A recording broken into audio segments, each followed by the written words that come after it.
Kita ke Kabupaten Maluku Tenggara, Tribuners update harga bahan pokok di Maluku Tenggara, beras terpantau stabil.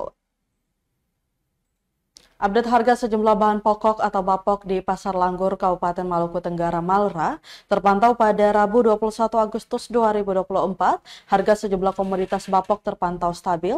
Misalnya untuk beras merek Mawar 5R dijual Rp18.000 per kilo, per karung 17 kilo dijual Rp280.000. Untuk beras Mawar KW dihargai Rp15.000 per kilo, per karung ukuran 17 kilo Rp230.000.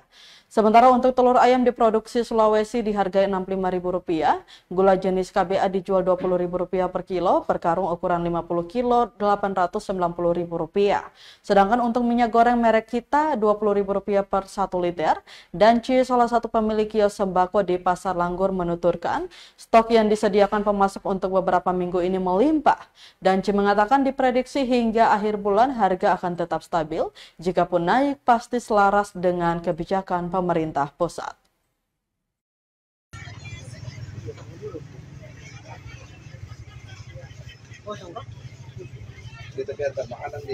Download Tribun X sekarang, menghadirkan lokal menjadi Indonesia.